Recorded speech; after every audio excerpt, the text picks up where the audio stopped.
Hello guys, आप सब कैसे हो। उम्मीद करते हैं आप सभी लोग अच्छे होंगे। तो गाइज हम सब क्या पढ़ रहे थे, टेंस पढ़ रहे थे। और टेंस में क्या पढ़ रहे थे, प्रेजेंट टेंस का लास्ट पार्ट के बारे में बात कर रहे थे, प्रेजेंट परफेक्ट कंटीन्यूअस टेंस। जिसमें हम क्या किए हैं, दो वीडियो बना चुके हैं। एक हम पहले पढ़े थे सिंस और फॉर, और दूसरी वीडियो में हम पढ़े थे प्रेजेंट परफेक्ट कंटीन्यूअस टेंस में डिफिनेशन क्या होती है और सम इंपॉर्टेंस पॉइंट क्या होती है। इन सभी के बारे में हम डिस्कस कर चुके हैं। अगर अभी तक आप नहीं देखे हैं तो पहले ये दोनों वीडियो देख लीजिए। इसके बाद इस वीडियो को देखिए, जिसमें मैं आज आपको बताने वाला हूँ कि प्रेजेंट परफेक्ट कंटीन्यूअस टेंस में जितने भी सेंटेंस होते हैं उसमें रूल्स क्या होते हैं। कि अफर्मेटिव सेंटेंस का रूल क्या होता है, निगेटिव सेंटेंस का रूल क्या होता है, इंट्रोगेटिव का रूल क्या होता है, और इंट्रोगेटिव प्लस निगेटिव और रूल और पॉइंट क्या होती है। इन सभी के बारे में आज हम डिस्कस करने वाले हैं। अगर आप चैनल पे नए हैं तो चैनल को लाइक और सब्सक्राइब जरूर करें और इस वीडियो को ज़्यादा से ज़्यादा शेयर करें। तो चलिए गाइस, बिना टाइम वेस्ट किए वीडियो को स्टार्ट करते हैं। तो यहाँ पर हम क्या करते हैं, लिख लेते हैं चौथा part, present perfect continuous tense.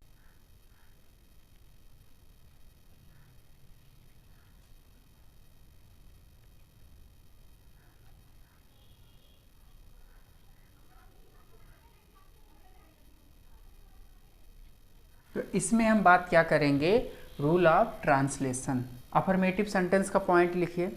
Affirmative sentence का ट्रांसलेट करते समय, अफर्मेटिव सेंटेंस का ट्रांसलेट करते समय सर्वप्रथम सब्जेक्ट के अनुसार हेल्पिंग वर्ब हैज या have plus been, comma verb की फोर्थ फॉर्म, कामा वर्ब की फोर्थ फॉर्म, कामा सिंस या फॉर तथा टाइम का प्रयोग करते हैं। सिंस या फॉर तथा टाइम का प्रयोग करते हैं। तो पॉइंट आपको समझ में आ गई होगी। एक बार मैं फिर से बोल दे रहा हूँ, मिला लीजिए। अफर्मेटिव सेंटेंस का ट्रांसलेट करते समय सर्वप्रथम सब्जेक्ट के अनुसार हेल्पिंग वर्ब हैज या have plus been, comma verb की फोर्थ फॉर्म, कामा सिंस या फॉर तथा टाइम का प्रयोग करते हैं।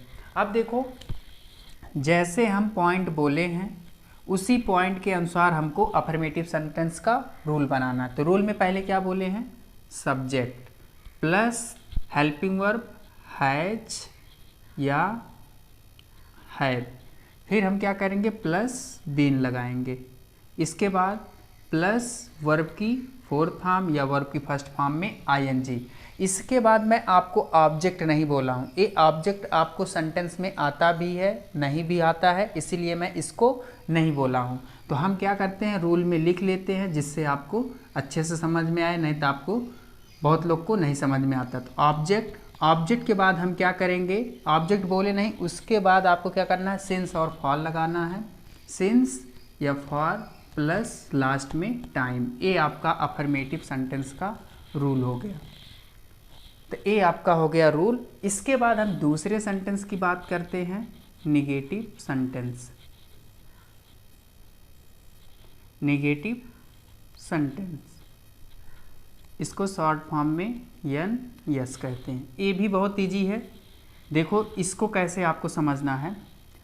अफर्मेटिव में पॉइंट बोला हूँ, सेम वही पॉइंट रहेगी, बस आप क्या करोगे, इस बीन के पहले नॉट लगा दो। बीन के पहले नॉट आएगा मतलब नॉट बीन, बस आपका हो जाएगा पॉइंट किसमें, निगेटिव में। और रूल जब बनाओगे इसके बाद नॉट लगा देना। तो चलो पॉइंट लिख लो।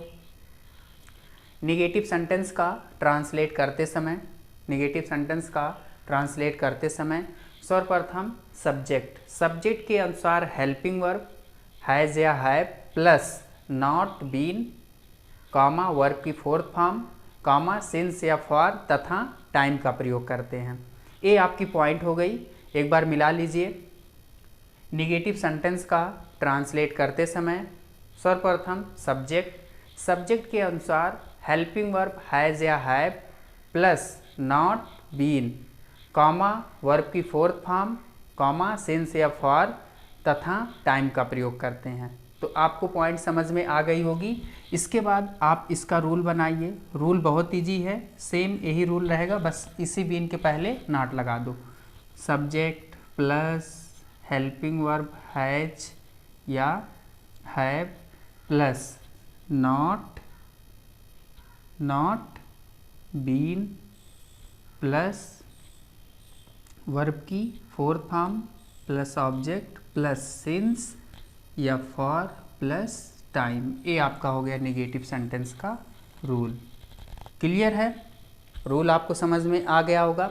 इसके बाद तीसरे सेंटेंस की बात करते हैं, इंट्रोगेटिव। अब देखो इंट्रोगेटिव सेंटेंस का रूल क्या होता है और पॉइंट क्या होती है।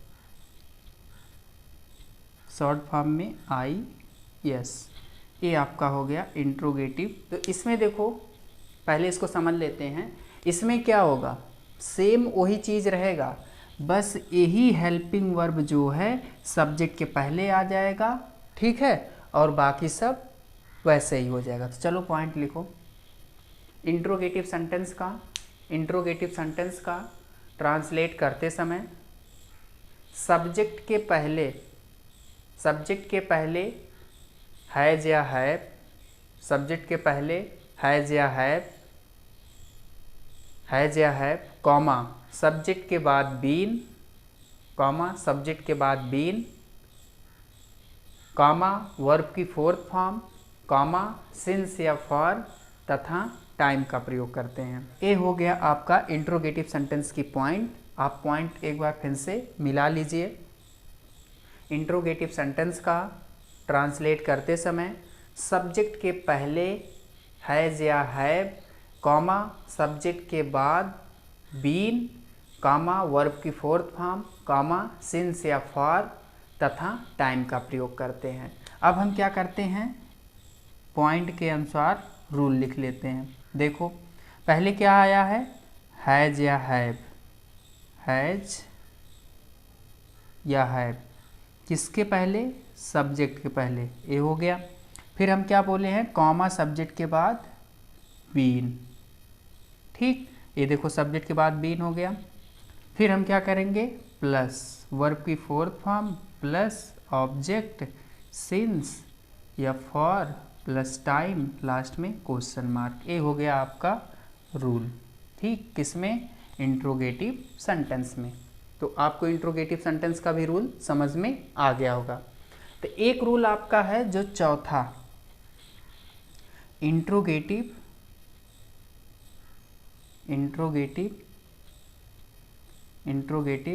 प्लस नेगेटिव सेंटेंस, और इसको शॉर्ट फॉर्म में आई प्लस एन यस कहते हैं। ये आपका ये लास्ट रूल है इस केस का, ठीक है। और जो आपका एक WH बचेगा, मैं इसको आपको जब ट्रांसलेट कराऊंगा वहाँ पर मैं आपको बताऊंगा, ठीक। तो देखो ये जो आपका है लास्ट इंट्रोगेटिव प्लस नेगेटिव, ये कैसे बनता है। देखो ये जो तीसरा सेंटेंस है और दूसरा सेंटेंस, इन दोनों सेंटेंस को मिलाकर एक नया सेंटेंस फॉर्म होता है इंट्रोगेटिव प्लस नेगेटिव। अब क्या होगा, ये जो आपका इंट्रोगेटिव का रूल है, इसी रूल में क्या होगा, इस सब्जेक्ट के बाद नॉट लगा दो बस, और सब वही चीज़ रहेगा, सब वही चीज़ रहेगा। तो पॉइंट मैं इसमें नहीं बोलूँगा, ये पॉइंट आपको स्वयं लिखना है, ये पॉइंट आपको स्वयं लिखना है।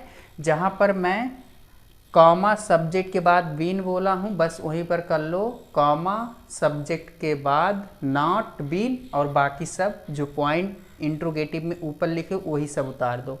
क्लियर हो गया। अब इसके बाद रूल लिखना, तो रूल भी ऐसे बन जाएगा। तो रूल क्या हो जाएगा,